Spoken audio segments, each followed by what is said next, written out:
अस्सलामुअलैकुम नाज़रीन, आप सबको मेरे चैनल में खुश आमदीद। आज हम एक बहुत ही इम्पॉर्टेंट टॉपिक पर डिस्कशन करेंगे। जैसे कि हालिया सैलाब ने हमारे मुल्क में बहुत ज़्यादा नुकसान किया, इसी तरह हम जो है ना आज सैलाब ज़दा इलाकों के लिए सेहत के बारे में कुछ ज़रूरी बातें डिस्कस करेंगे। जिस तरह बहुत से इलाकों में सैलाब का पानी अभी तक भी खड़ा है, तो वहाँ पे डेंगू या मलेरिया होने के चांसेस बहुत ज़्यादा बढ़ जाते हैं। तो आज हम डिस्कस करेंगे कि हम डेंगू या मलेरिया से कैसे जो है बच सकते हैं और वो क्या एहतियाती तदाबीर अपनाएं कि वो हमें ज़्यादा नुकसान न पहुंचाए। तो उसके अंदर सबसे पहले तो ये है कि आपके नज़दीक पानी खड़ा ना हो, पानी खड़ा होने ना दें। अगर साफ़ पानी कहीं पे खड़ा होगा तो वहाँ पे डेंगू होने के ज़्यादा चांसेस होते हैं, और अगर कहीं पे गंदा पानी खड़ा है तो वहाँ पे मलेरिया होने के चांसेस ज़्यादा होते हैं। तो आपके आसपास कहीं भी पानी खड़ा है तो उसके ऊपर मिट्टी डालें या किसी तरीके से भी उसको खुश्क करें।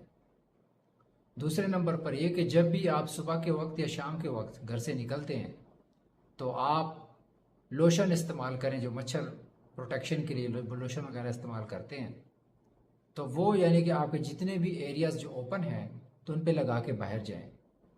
इसके अलावा तीसरी जो है प्रिवेंशन ये हो सकती है कि आप हाफ स्लीव के जो कपड़े हैं वो ना इस्तेमाल करें, फुल स्लीव्स इस्तेमाल करें, यानी कि हाथ वगैरह गर्दन के जो एरियाज़ हैं इनको ढक के रखें। और चौथे नंबर पर एहतियाती तदाबीर ये है कि आप अपने घरों के अंदर जो भी आपके दरवाजे हैं या खिड़कियां हैं तो उनमें जालियां लगवाएं।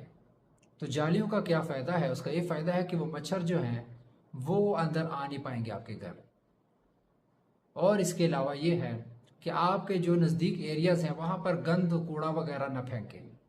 दूर जो भी उसके लिए मुख्तस एरिया है जहाँ पे भी म्यूनसिपैलिटी वगैरह का इंतज़ाम किया हुआ है तो वह दूर एरियाज़ में जाके गंद फेंकें, क्योंकि ये जो मच्छर हैं तो इस तरह के एरियाज़ में भी अंडे वगैरह और अफजाइश करते हैं। तो उम्मीद है आज की वीडियो आप सबको पसंद आई होगी। अगली वीडियो तक के लिए अल्लाह हाफिज़।